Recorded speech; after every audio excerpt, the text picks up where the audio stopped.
My friends, as we gather together in this moment of quiet, let us lay aside all the noise that fills the world, the arguments, the debates, the fears, and the many opinions that claim to speak for truth. In recent times, you may have noticed a great deal being said about something called Christ consciousness. Some voices declare that it is the highest truth mankind can know. Others insist that it is deception, an error, perhaps even an attempt to replace God with human imagination. And so the world begins once again to divide itself, not over truth, but over the words that attempt to point toward truth. But here, in the atmosphere of spiritual contemplation, let us come to a different realization. We are not gathered to defend a phrase, nor to fight for a concept, nor to correct the opinions of the world. We are here for one sacred purpose: to touch, to feel, and to know the living presence that Jesus revealed and that every mystic throughout the ages has experienced within the silent depths of their own being. When Jesus spoke of the Christ, he did not speak of a theory, he spoke of a presence, he spoke of a light, he spoke of a spiritual identity that does not belong to one man alone, but that expresses itself as the life of every individual who turns inward and recognizes the source of their being.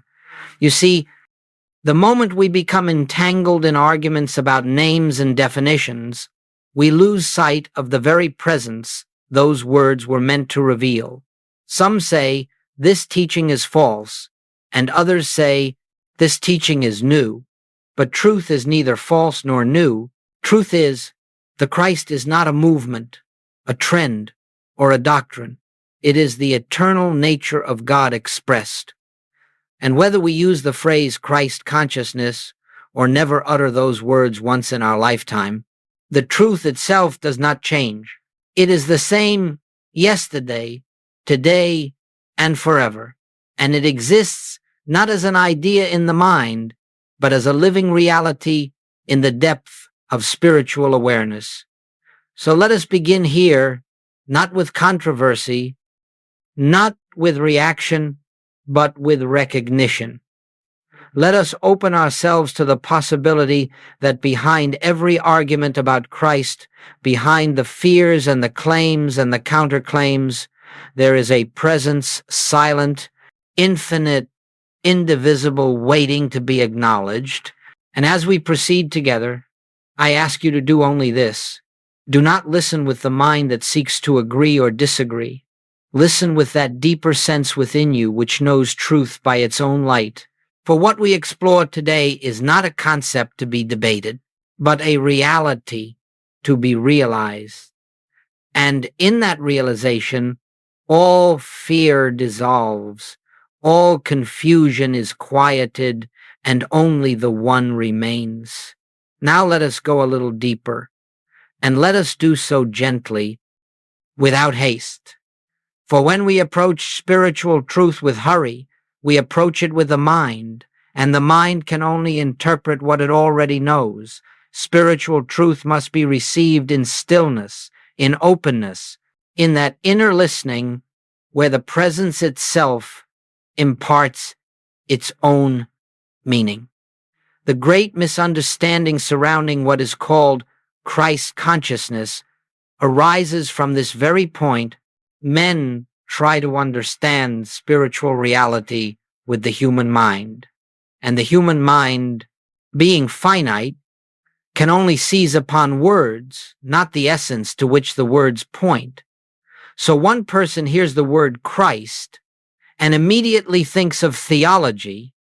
Another hears the word consciousness and thinks of psychology or philosophy. And between these two interpretations, the living spirit is lost. But you see, words are never truth. Words are symbols. They are shadows of something far greater than any language can carry. And the moment we bind ourselves to a word, the moment we say, this is what the Christ means, or this is what consciousness means, We have replaced revelation with definition. We have chosen the letter over the spirit.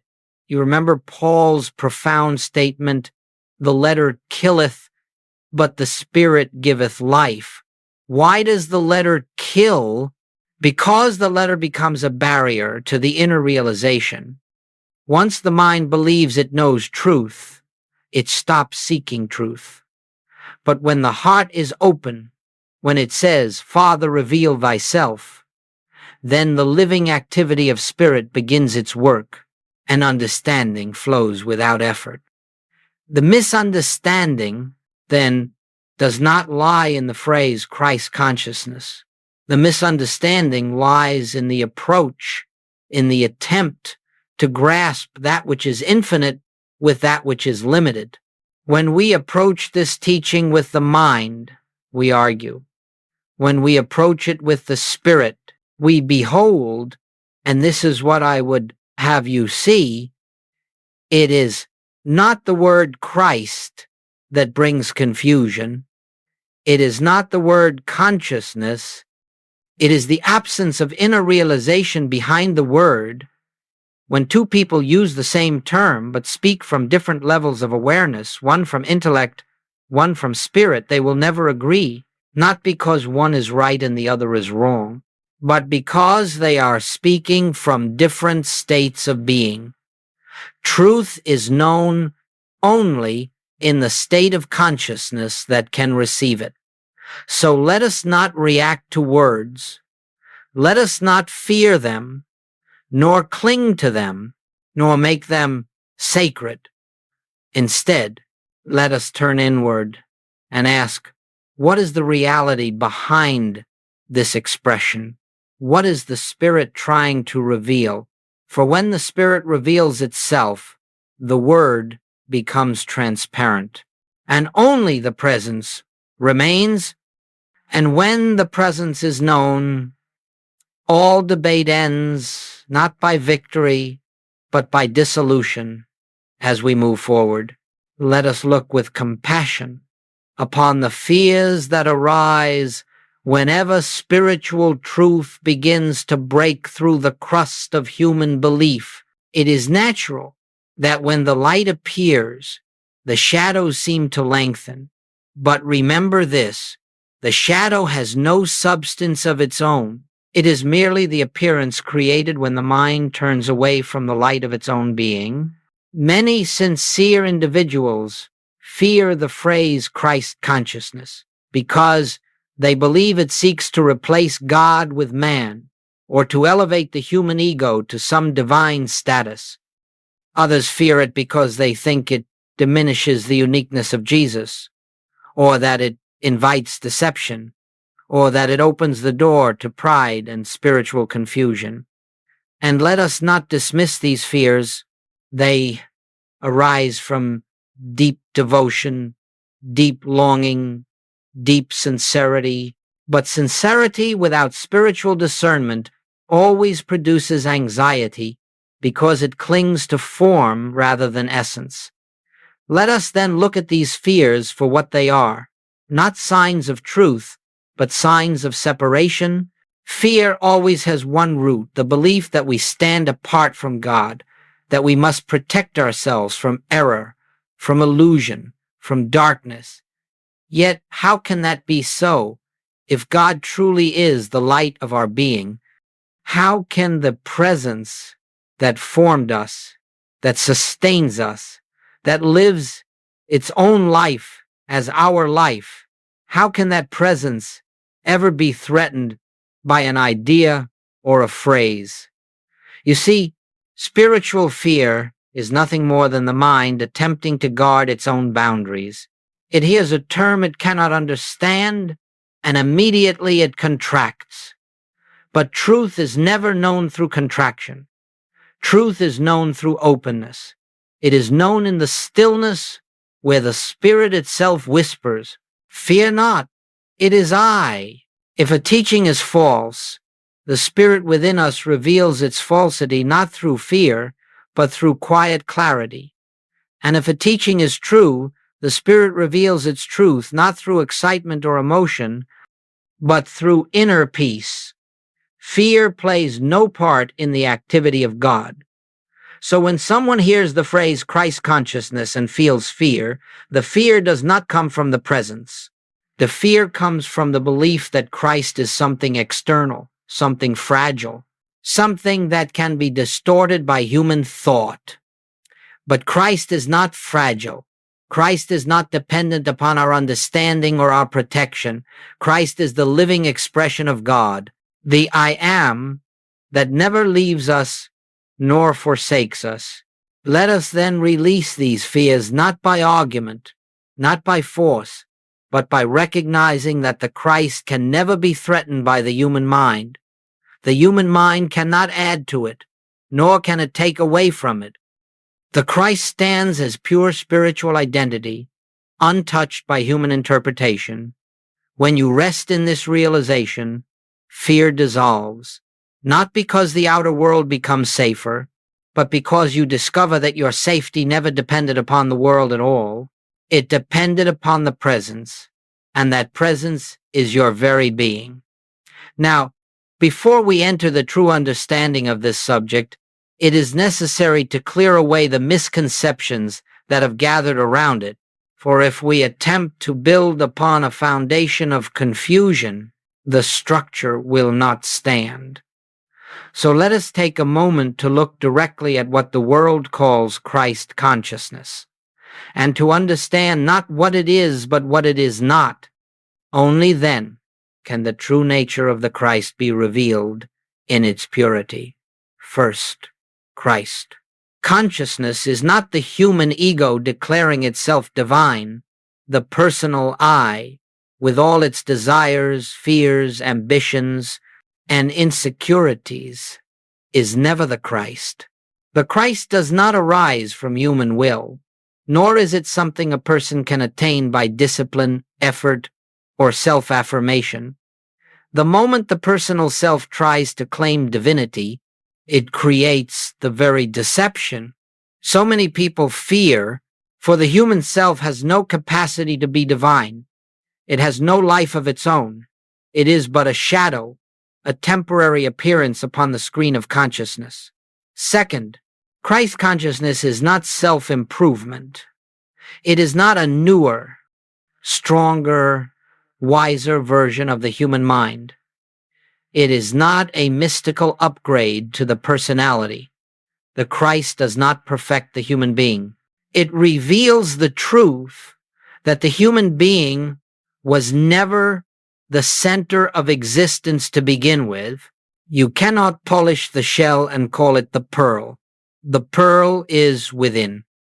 Third, Christ consciousness is not a technique for power or manifestation.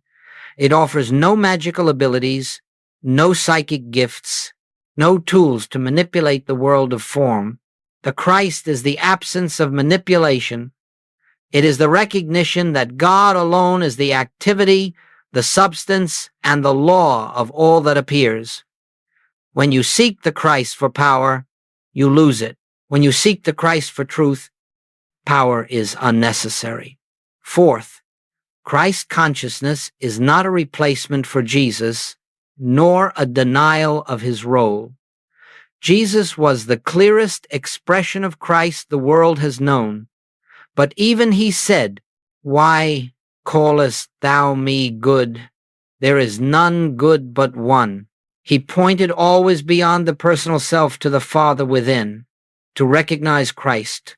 Consciousness is not to diminish Jesus, it is to honor him by understanding the reality he embodied. Fifth, Christ consciousness is not an elite attainment reserved for a few mystics or spiritual prodigies. It is not the property of a special class of enlightened individuals. It is the birthright of every soul, for it is the reality of every soul. What makes it seem rare is not its nature, but our forgetfulness. The Christ stands at the door of consciousness in every person, but few open the door. Sixth, Christ. Consciousness is not a religion.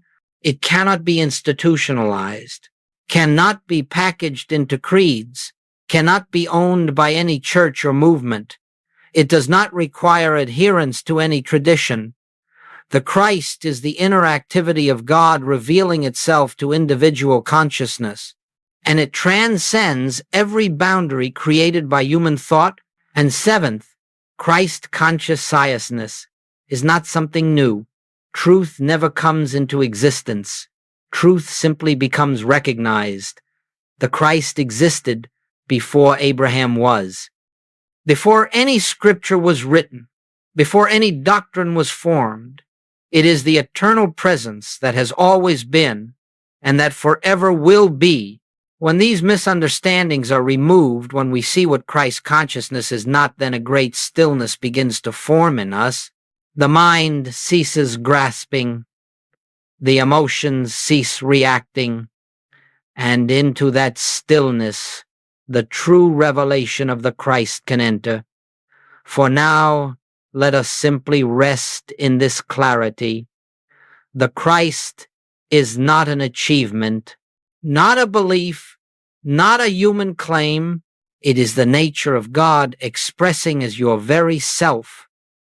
And now, having cleared the ground of misunderstanding, we can begin to approach the truth, not the truth as theory, nor the truth as belief, but the truth as direct revelation. For Christ is not something that can be explained adequately with words. It can only be known in the moment it reveals itself within your consciousness. But words may point the way, and so we use them gently, reverently, knowing they are only the finger pointing toward the moon, not the moon itself. What, then, did we mean when we used the word Christ? And what did Jesus mean when he spoke of the Christ? And what did every mystic throughout the ages feel when they touched that inner light that dissolves the barriers of fear and separation? Joel Goldsmit taught that the Christ is the spiritual identity of every individual, the divine essence that stands behind the appearance of personhood. It is not the body you see in the mirror. It is not the personality that changes with circumstance and mood. It is not your memories, your temperament, your beliefs, your talents, or your struggles. These are but garments worn for a moment in time. Christ is the I am that existed before any of these garments appeared. When Moses heard the voice say, "I am that I am," it was not a personal being speaking from a bush. It was the Christ announcing itself, the eternal presence, declaring its own nature. When Jesus said, "I am the light of the world," he was not speaking of the man Jesus. He was speaking of the Christ appearing as Jesus. And when he said, "I am the way, the truth, and the life," he was not excluding mankind. He was revealing what mankind truly is beneath the veil of personal identity. For the Christ is not a person. The Christ is a presence. The Christ is not limited to one time or place. The Christ is eternal. The Christ is not an exclusive possession. The Christ is universal. The Christ is the activity of God made visible as individual being. Goldsmit would often say that Christ is God individualized, not God divided, not God fragmented, not God parceled out, but God expressing itself as infinite forms of one life, one being, one consciousness. When you look upon a person, any person, regardless of appearance, you are beholding a form in which the Christ abides, whether recognized or not. When you look upon yourself, what you call me is only the surface. Beneath that surface, closer than breathing, nearer than hands and feet, shines the same Christ. This is why the Christ cannot be owned by any religion. It cannot be confined to a creed or a temple. It cannot be imprisoned in dogma or tradition. The Christ is the light that lighteth every man that cometh into the world. And if it lighteth every man, then it also lights you, not one day, not after long purification, not as a reward for righteousness. Now, in this moment, as your own being, but the mind does not recognize it, the senses do not perceive it, the personal eye does not understand it. Only the spirit within you knows its own nature, and when the personal self grows quiet enough to let that inner knowing rise, then you begin to feel something, a quiet joy, a gentle peace, an unexplainable certainty, not about doctrine, not about belief, but about being itself. This is the Christ. Not a doctrine, not a controversy, not a movement, not an achievement, a living presence, the true I of every individual. And when this dawns upon you, you will find that you no longer ask, "What is Christ consciousness?" Nor do you fear the term, for you will know, without words, that the Christ is the light within you, the life that animates you, the presence that lives you, and once that is seen, the world cannot take it from you. And now, let us look closely at the cause of all confusion, all distortion, all spiritual struggle. For every misunderstanding that arises around the word Christ, and every argument that forms around the idea of consciousness, can be traced to one simple error.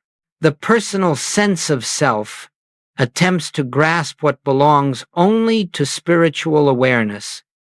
The personal self, this I that we have believed ourselves to be, is a bundle of past experiences, memories, beliefs, desires, fears, and opinions.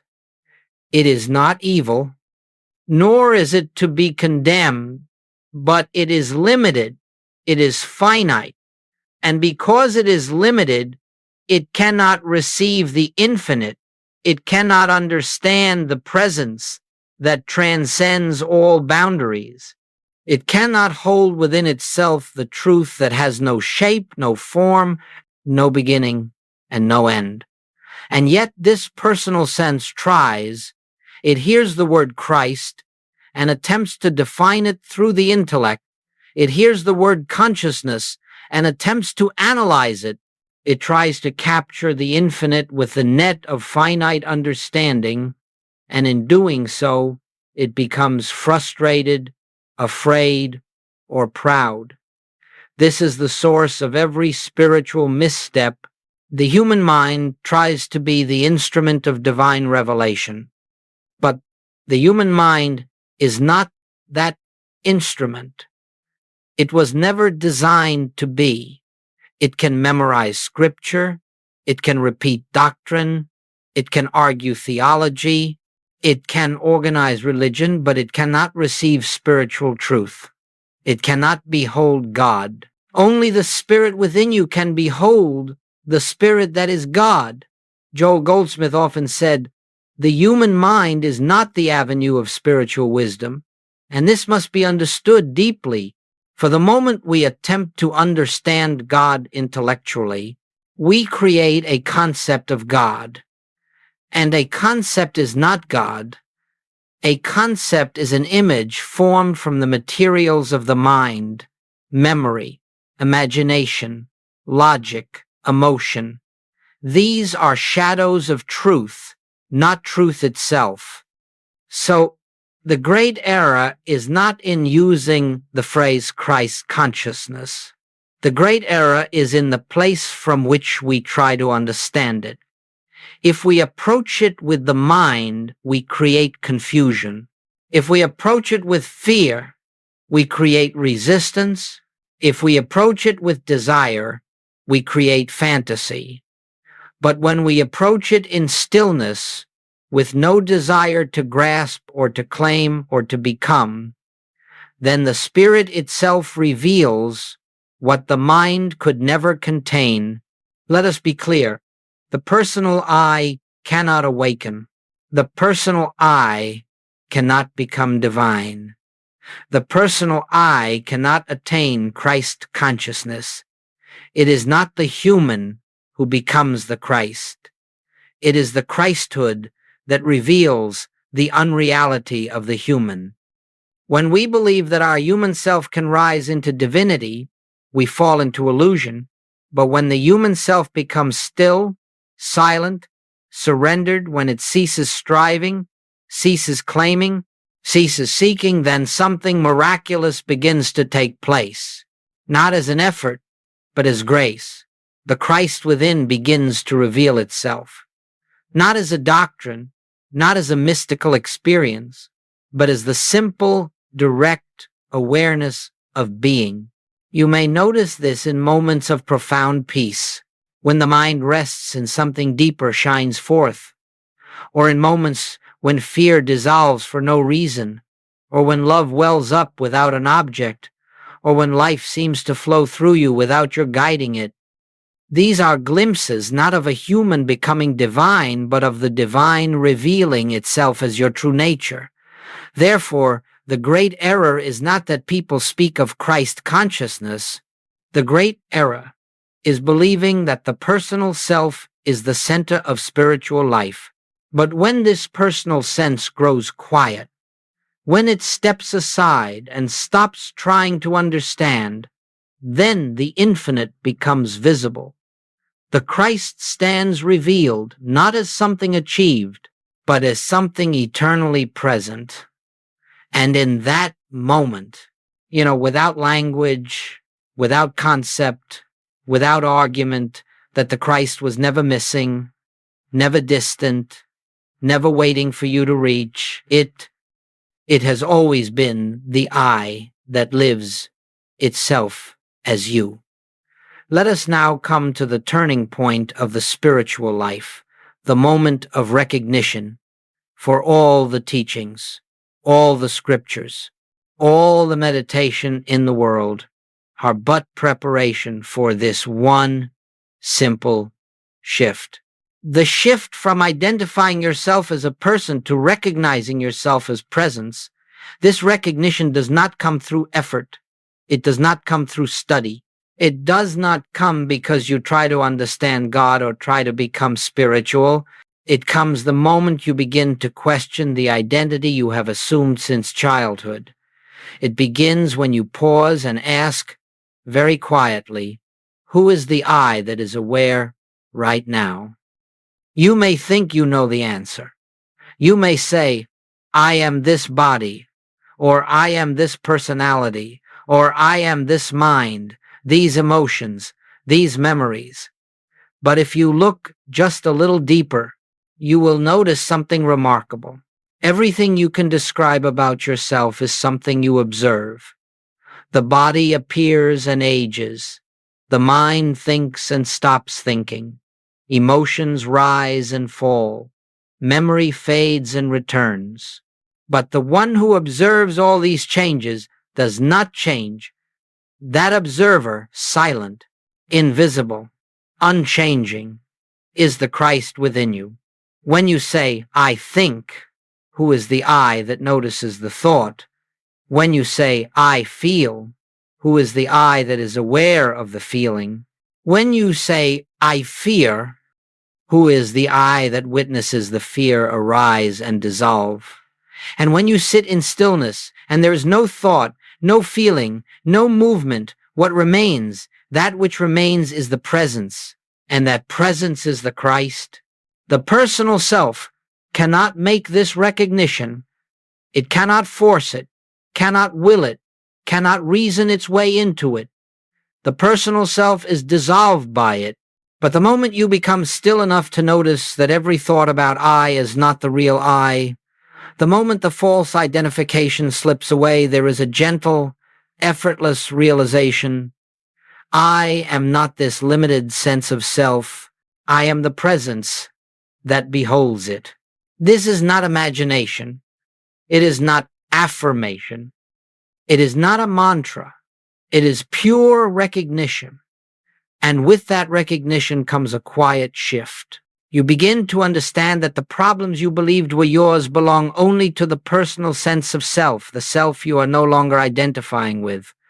The fear, the lack, the guilt, the striving, all of these belong to the false I. They were never the burden of your true self. As you rest in this newfound awareness, even for a moment, something profound begins to occur. The grip of personal identity loosens, the urgency of human living softens. A peace that does not depend upon circumstances rises from within, and you discover that the I you thought you were, the anxious, striving, fearing self, was never you at all. It was a dream image, a shadow cast upon the surface of consciousness. But the true I, the Christ I am, is the light behind the shadow. Once this is glimpsed, even faintly, life begins to unfold differently. You no longer move from fear, but from presence. You no longer seek God as something outside of you, because you feel God as the very essence of your being. You no longer strive to fix the world, because you realize that the world that needs fixing is the world seen through the lens of personal sense. When that lens falls away, what remains is harmony, not created by you, but revealed to you. This recognition is the beginning of spiritual life. Everything before it is preparation. Everything after it is deepening. But the recognition itself, the moment you shift from person to presence, is the moment the Christ stands revealed within your own consciousness. It is the moment you awaken to what has always been true. For the Christ does not come to you. The Christ is uncovered in you. It does not descend from above. It emerges from within. It does not require your belief. It requires your surrender. When this dawns upon you, not as an idea, but as experience, you know that the truth Jesus lived, the truth the mystics realized, the truth Goldsmit taught, is nothing less than the truth of your own being. Once this recognition begins to dawn, once you have even the faintest awareness that the true I of your being is not the personal self but the infinite presence, you will notice that life starts to unfold in a new and quieter rhythm, not because you have tried to change your outer circumstances, but because something within has shifted. You are no longer living from the sense of me trying to live life. Life begins to live itself as you. This is what we mean when we say living the Christ identity. It is not a new behavior.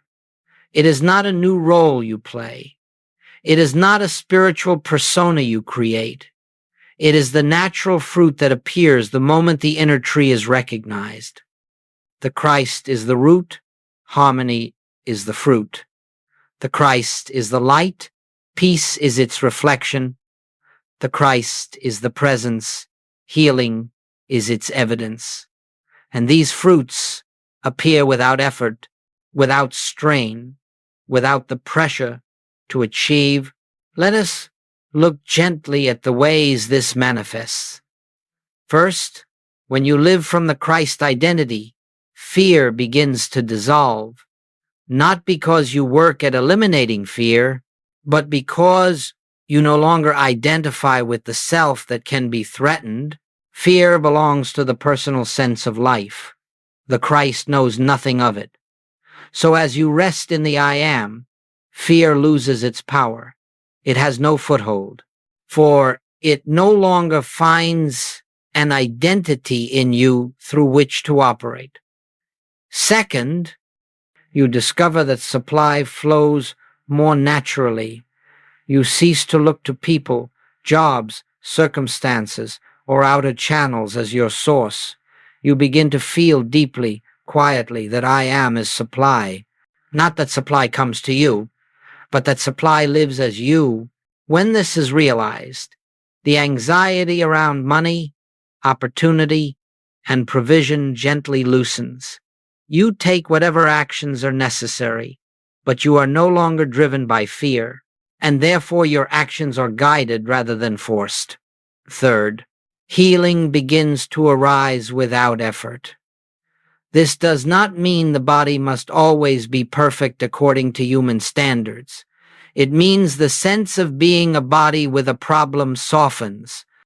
You recognize that the I, which you are, is untouched by disease, untouched by age, untouched by the conditions of matter. And as that realization deepens, many physical struggles simply dissolve in the light of truth. Not because you have attempted to heal them, but because you have ceased to identify with the self that suffers from them. Fourth, relationships transform. When you recognize the Christ as your identity, you begin to recognize it as the identity of every individual regardless of their behavior. You no longer react to the mask others wear. You see behind the mask to the presence that stands there silently. This does not mean you accept harmful behavior or become passive.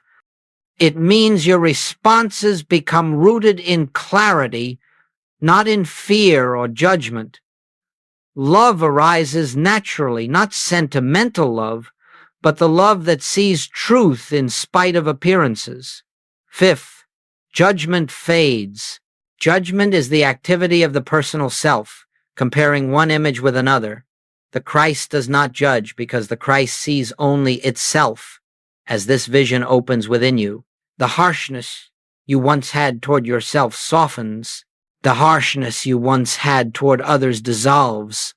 You begin to live in a quiet freedom, free of condemnation, free of self-attack, free of resentment. Sixth, inner peace becomes the atmosphere of your life, not a peace that is created by silence or meditation, but a peace that flows from the realization that your being is sustained by the presence, not by human effort. When you stop trying to manage life, life manages itself. When you stop trying to understand the plan, you see the plan unfolding moment by moment as grace.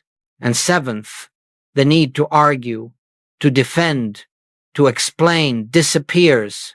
For when the Christ is recognized, truth becomes self-evident. You no longer feel compelled to convince anyone. You no longer feel threatened by differing views. You live in a sense of inner freedom, knowing that truth is not something that needs your protection. Truth protects itself by its very nature. This, then, is living from the Christ identity, not a new behavior or a new belief, but the quiet unfolding of life as it is meant to be lived. The Christ within you is not waiting for you to become spiritual. It is waiting for you to become still, that it may reveal itself. No human being can live the Christ life, but the Christ can live its life as you, the moment you cease striving and begin resting in the truth of your being. And now, as we come to the close of our time together, let us enter the deepest and most essential truth of all, that the Christ cannot be understood through speech, nor fully conveyed through teaching, nor captured by any phrase, whether praised or criticized. All that we have said here, all that has been offered in gentle explanation, is but the preparation for something infinitely more real than words. For spiritual truth is never contained in the mind. It is revealed only in the stillness of your own being. You may notice that throughout our exploration, something in you has grown quieter. Something has softened. Something has become more spacious. That is not due to the words themselves. It is due to the activity of the presence within you, responding to the recognition of its own nature. For the Christ does not lie in the future. It does not lie in intellectual understanding. It does not lie in the mastery of spiritual concepts. The Christ is the eye of you, the very light of your consciousness, awaiting nothing but your willingness to be still. If you were to forget every word spoken here and remember only this, it would be enough. The Christ is the true identity of your being. It cannot be threatened, cannot be argued, cannot be diminished, and cannot be lost. Whether the world accepts this or rejects it, whether language confuses it or clarifies it, whether beliefs support it or contradict it, none of these change the truth. The truth stands silently, eternally, as the foundation of your existence. So do not concern yourself with the questions that trouble the world. Is Christ consciousness true? Is it false? And is it a danger? Is it a deception? These questions arise only when we are still identified with the personal mind. When the Christ within you is recognized, the questions dissolve of themselves, not because you have found the correct answers, but because you have discovered that the questioner was never the real you. From this moment on, I invite you to practice only one thing whenever you find yourself confused, fearful, defensive, or uncertain. Pause just for a breath and gently ask, who is the I experiencing this? And as you sit with that question, without hurry, without strain, without searching for an answer, you will begin to feel a subtle shift. The personal I, with all its burdens, begins to recede, and the true I, the Christ, begins to reveal itself as peace, as clarity, as presence. This revelation does not need your belief. It does not need your effort. It does not need your perfection. It needs only your willingness to be still. So we leave this teaching not with more knowledge, but with a deeper silence. Not with certainty of words, but with certainty of presence.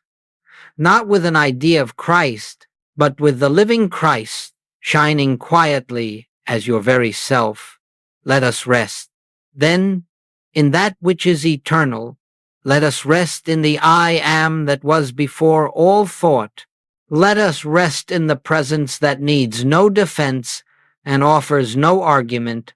And as we rest, let us allow the Christ to reveal itself in its own way, in its own time, as your own being. And in that revelation, all doubts end, all fears dissolve, and only the one remains.